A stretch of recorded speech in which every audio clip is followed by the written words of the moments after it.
Le groupe Novaxia, spécialiste de la promotion-rénovation et de l'asset management immobilier, vous présente la revue de presse de Jean-Pierre Corbel.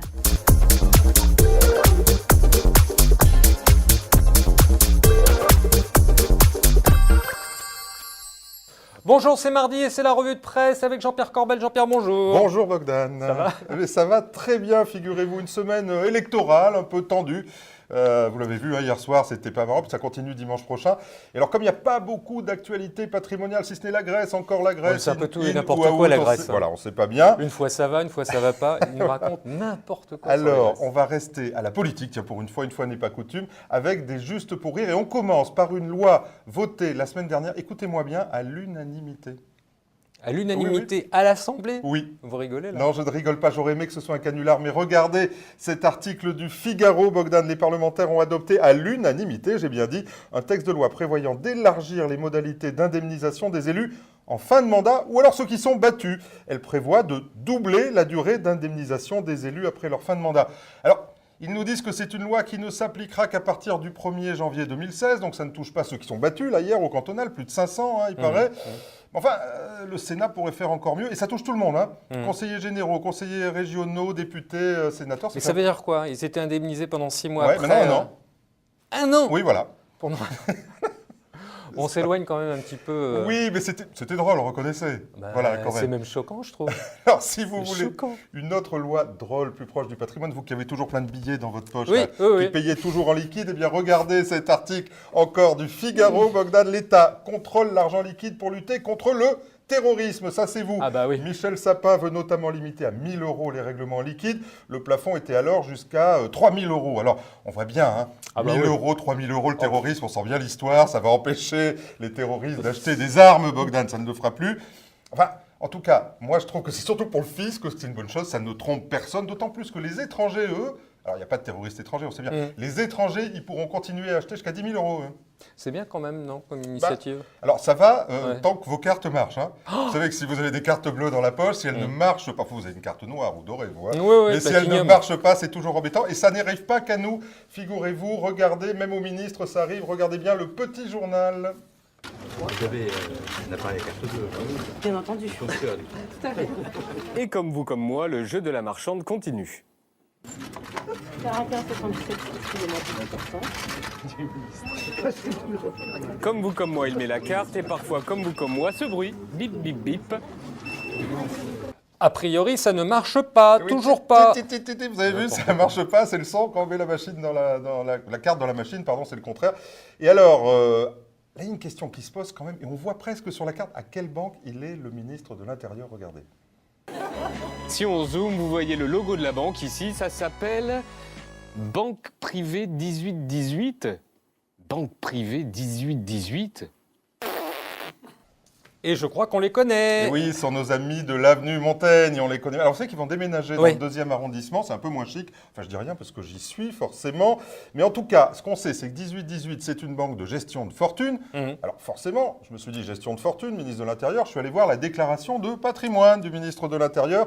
Et regardez bien, 0 action, 0 titre, 0 assurance vie, 0 livret, et juste 2 comptes courants dont le plus important est chez Natixis. Alors Natixis, c'est effectivement 18-18, avec moins de 2 000 €. Vous voyez que le niveau de la clientèle, il est en baisse quand même. C'est le ministre de l'Intérieur en même temps. Bah, quand même. Ah, c'est un privilège encore, pardon. C'est comme rouler aujourd'hui avec des numéros pairs. Eux, ils y ont droit, très bien, c'est comme ça. En tout cas, on voit bien que le ministre de l'Intérieur, dont vous parlez aussi, il n'est pas comme les autres Français. Il ne s'inquiète pas pour sa retraite, il ne s'inquiète pas pour son épargne ou pour sa prévoyance. Il ne fait aucune prévision et précaution, lui. Parlons-en justement de l'actualité des marchés financiers. Alors, ça monte toujours. Eh bien oui, alors effectivement. Et vous qui êtes pessimiste Oui, en oui, permanence, oui, bah, je vais vous effectivement. gronder. Je vais vous Oui, gronder. ça, voilà. J'ai eu tort, mea culpa, je me fouette, on y va. Le CAC 40 a progressé, tiens, on va rester dans la politique, tenez-vous bien, de 40% depuis l'élection de François Hollande et de 20% depuis le début de l'année. Les marchés, ils devraient voter à gauche, en fait. Oui, mais les marchés ne font pas de politique. Et oui, d'autant plus que regardez cette brève du Canard. Tiens, j'ai trouvé ça ce week-end. L'ensemble des investisseurs français, en particulier les banques, les assureurs, tout le monde, ne détiennent que 38% de l'indice parisien. Ça, c'est pas rassurant pour la stabilité de l'indice, parce que les étrangers, ils peuvent sortir beaucoup plus vite, effectivement. Et puis alors, regardez encore ce que nous dit notre ami Didier Le Ménestrel, très talentueux président de la financière de l'Échiquier. Que j'ai vu à l'ANECOFI. Bonjour On Didier. salue Didier, salut. Et qu'est-ce qu'il qu'il nous dit? Il nous dit dans son édito que 90% des ordres de bourse sont passés par des machines, par des automates, par des robots. Ça n'est pas rassurant, non? Donc c'est des robots qui passent les ordres maintenant? Exactement. C'est pas vous? Mais non, c'est plus nous. Et même les gérants, donc il reste 10%, même les gérants, ça les inquiète. Eux, ils trouvent ça un peu excessif. Et le niveau des marchés, dont on pense qu'il est élevé aujourd'hui, eh bien eux, ça les inquiète pour beaucoup. Regardez le point de vue de Loïc Bécu, vous le connaissez bien. Ah oui, Loïc, il est je sur connais votre bien, ouais. plateau, il gère Amundi Patrimoine, tout le monde le sait. Et il nous dit, nous avons décidé de prendre une partie de nos bénéfices pour tenir compte des soubresauts du marché. Et il réduit notamment les actions européennes et les foncières. Et il n'est pas le seul à faire ça. Oui, je crois qu'il y a d'autres gérants qui sont Allez, dans on y le va, même les esprit. copains. David Ganozzi, un autre oui, ami, on connaît très bien. talentueux. Il a Oui. fait le succès de Fidelity Patrimoine et il nous déclare les indices boursiers poursuivent une ascension trop frénétique pour être vrai, dit-il. En soi, la tendance est loin d'être déconnectée des réalités, de sorte que désormais, les marchés ne bénéficient plus des amortisseurs nécessaires au regain de Comme c'est volatilité. joliment dit. Et oui, c'est bien dit. En tout cas, lui aussi nous dit la prudence est de mise. Et côté value alors? Ça Alors, devrait marcher. Le Oui, on value, pourrait ça marche dire toujours effectivement quand... qu'il y a des gérants qui vont aller gratter et trouver des valeurs sous-cotées. Et là, Eh bien, pareil. même ceux-là. Bah, Alors, un autre ami à vous, Tout se Marc perd, Renaud de tout se Mandarine. perd, ouais. Eh bien, regardez, écoutez-le, il était au micro de nos amis de SICAV Online. Sincèrement, non seulement je trouve que ça a monté vite, mais en plus, moi, je ne fais pas partie de ceux qui disent que les actions européennes sont extrêmement bon marché.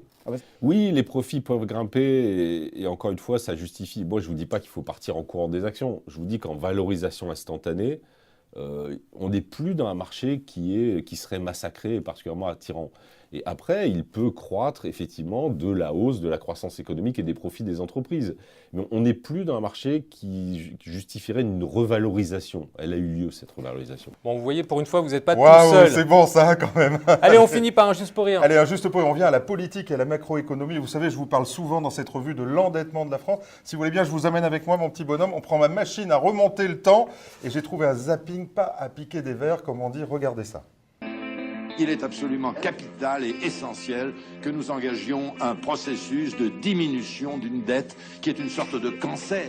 La dette publique va nous coûter l'an prochain 150 milliards.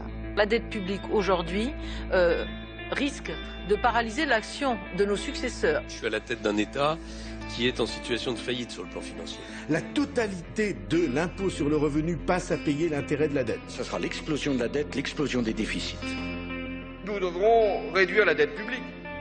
Alors, de là à exhumer Charras, vous avez fait fort. Il est là. auvergnat, excusez-moi, c'est un copain. Jean-Pierre, merci beaucoup. C'était un plaisir comme d'habitude. Un plaisir. On se retrouve la semaine prochaine après toutes les assemblées, effectivement.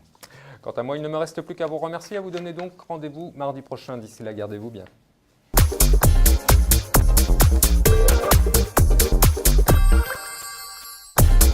La revue de presse Club Patrimoine vous a été présentée par le groupe Novaxia, spécialiste de la promotion rénovation et de l'asset management immobilier.